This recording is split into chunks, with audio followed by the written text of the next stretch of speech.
Hey guys, Rachele here with Amethyst Ascension.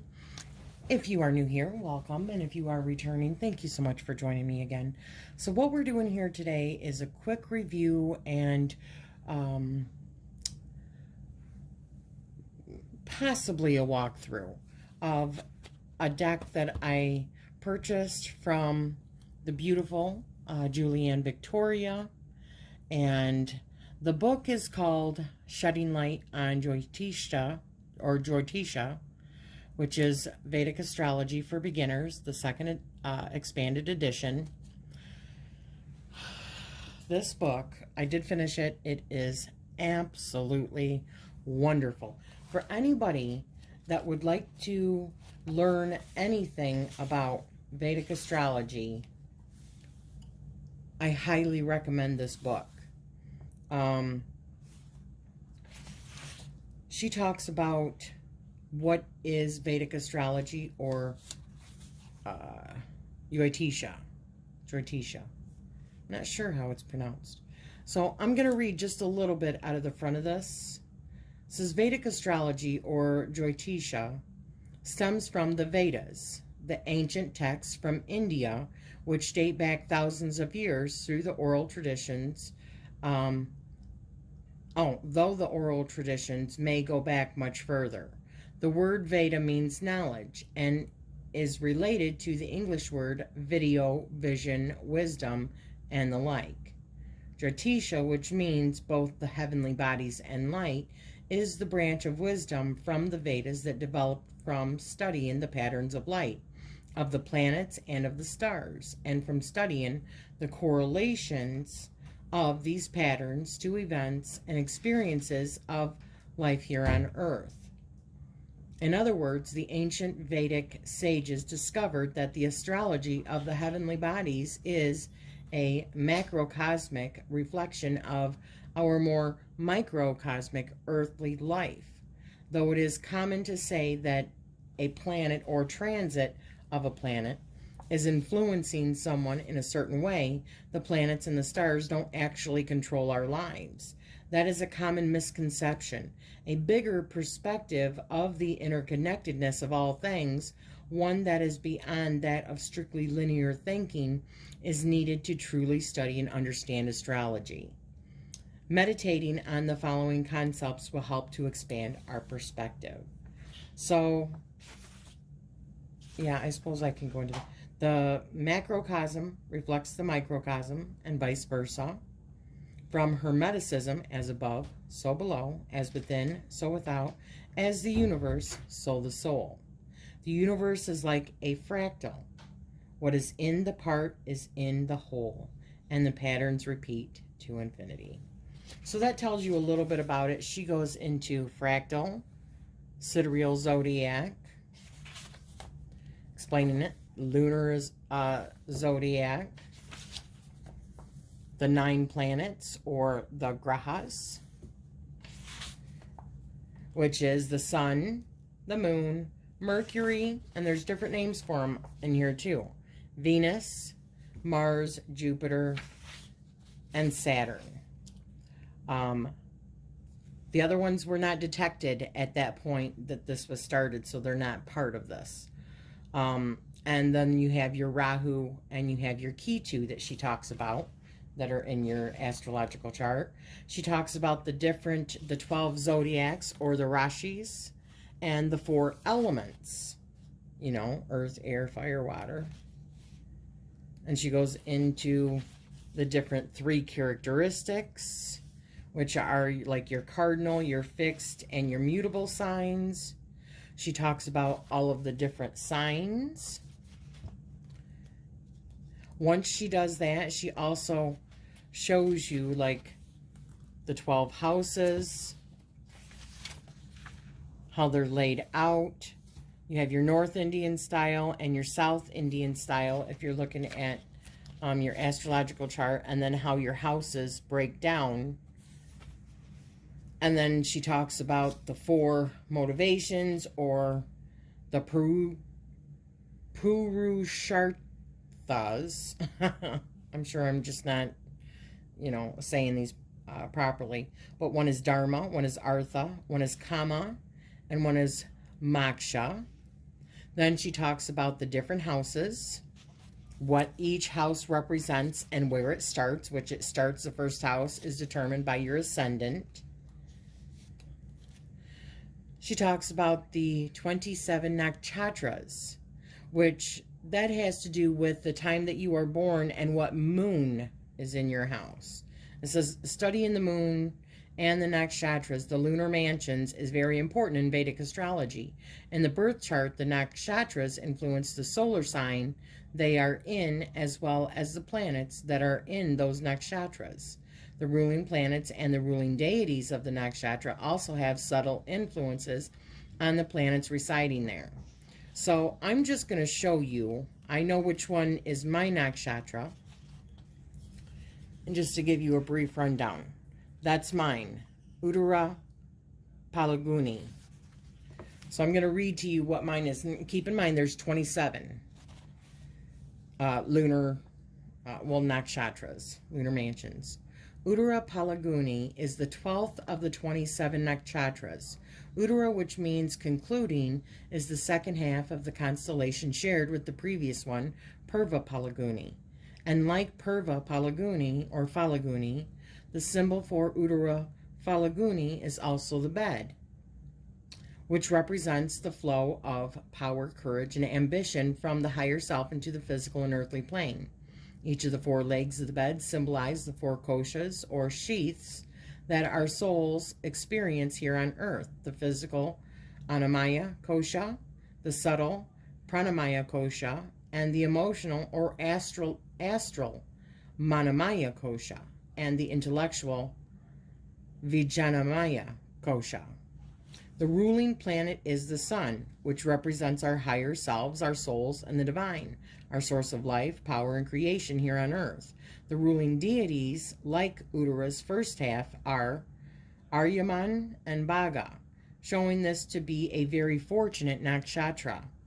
Uttara Falaguni's motivation is moksha, and it holds all three guna qualities, sattva, rajas, and tamas. And she talks about those as well.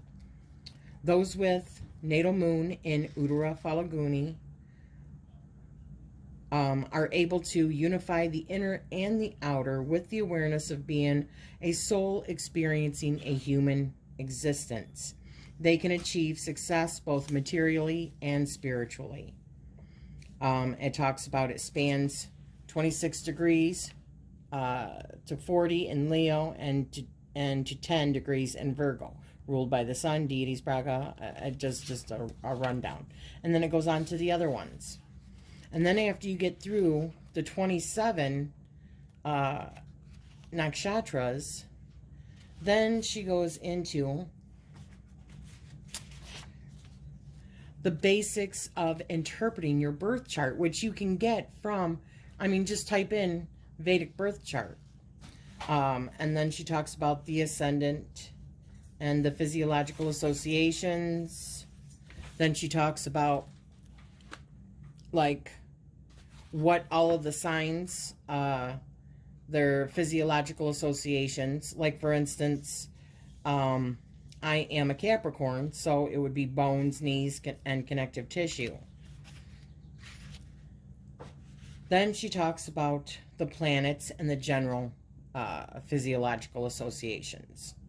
So I'm ruled by Saturn because of being a Capricorn, so that's bones, joints, and connective tissues, like I said. So planetary rulerships and strengths.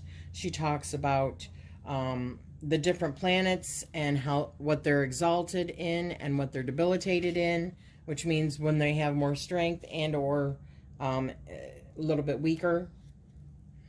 Then she talks about the drishtis and the yogas and different transits, a deeper look into your karma, balancing, cancellation, and alleviation.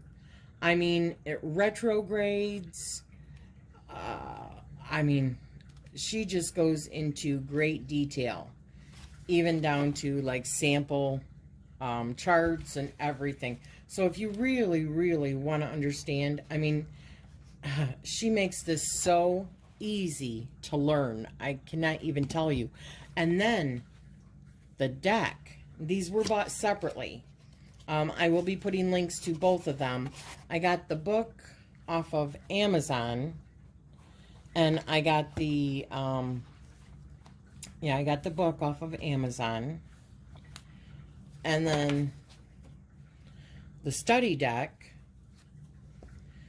I got off of, I believe, makingplayingcards.com. I will be sure to put the links down below. But first of all, you guys know I don't like tuck boxes, but at the same time, let me just say, she saves people a lot of money by having the option of, or putting them in a tuck box. And this is not a bad tuck box. I've seen much, much worse, and this one is not that bad. And it's not so jam-packed in there that it's hard to open up the flaps either, which is good. So, first she has, and see, I think these are wonderful because these are a great tool for exercising, or I mean, practicing and learning. So I'm going to show you a for instance. And then we've got all the houses, right? And then we've got the nakshatras.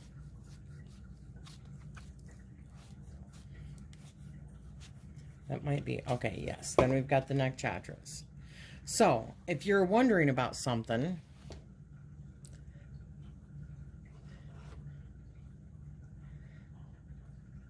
like for instance, let's say your third house is Scorpio,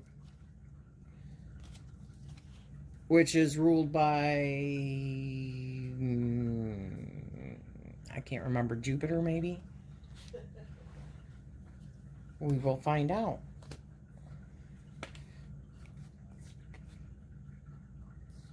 No, which one is it?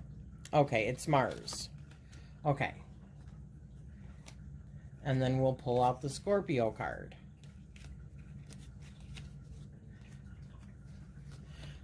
So you have all three of these. First of all, the third house is communication, short trips, self-motivation, neighbors, and siblings. And she goes into more detail in there, but these are like keywords that she gives you.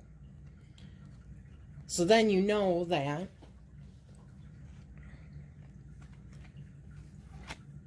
Scorpio is the planet, or I mean, is the sign that is in that particular planet in that particular house.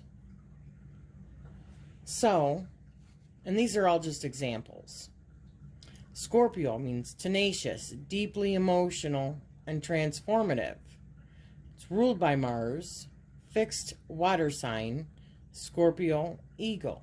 Those are the symbols. That's the name of it.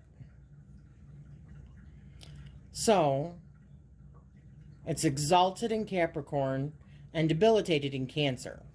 So you know what? Let me give you a different example.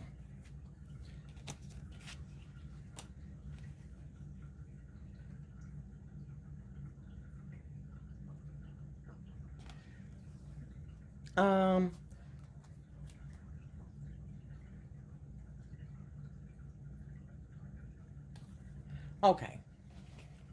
I mean, I'm trying to do this as best as I can, but so if communication, short trips, self-motivation, neighborhoods, and siblings is your third house, and it's a Scorpio that's in your third house, so tenacious, deeply emotional, transformative.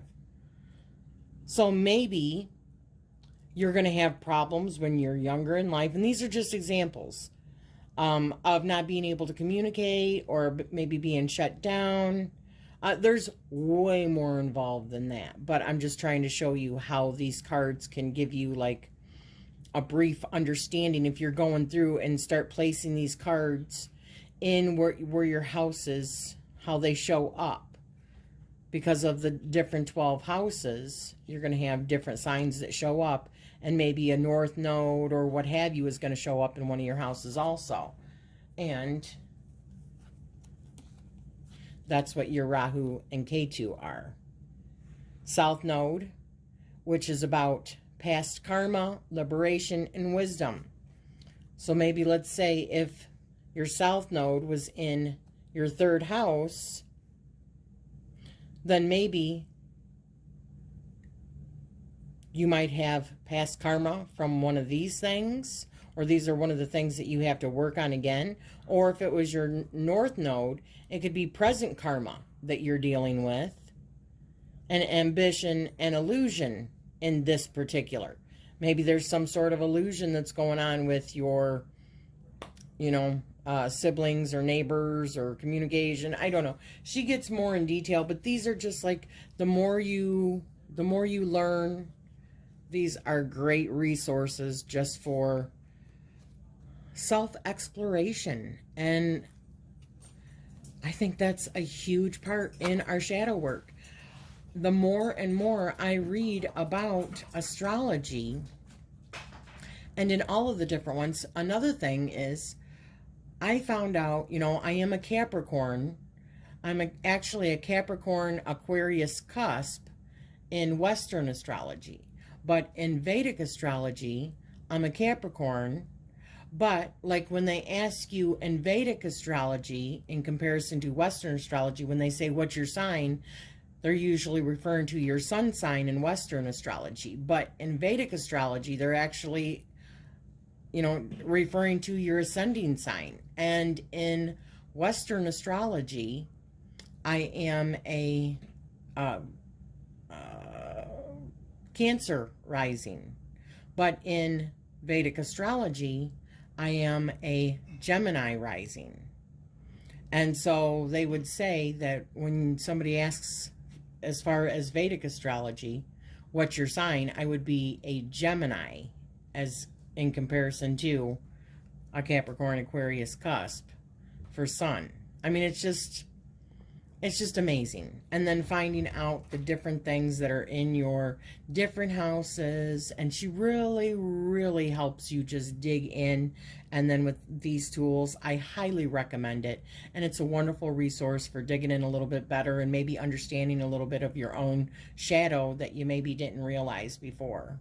And you are actually seeing another one of her decks too, Julianne Victoria. She did the Medavalia Sajala, Medavalia. I can't remember the actual name, tarot, but I love that. I use that. I love the symbolism. This is so cool. I mean, what do you think this card is? It's the Seven of Earth. So the Seven of Pentacles. Interesting, huh?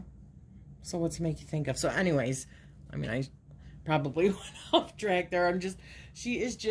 I highly recommend this particular study deck and book, and it is like very, very good for really, I guess in the easiest terms, learning how to do research on your own astrology, and Vedic and Western. I think it's important to learn both of them, and there's more I want to learn also. I just think it's very interesting. So it's like the difference of learning like Tarot de Marseille or Rider-Waite-Smith or Thoth or what have you, right? The ancient Italian tarot. It's like that. So I hope you have enjoyed this. I will be putting links down below and links over to Julianne Victoria's channel.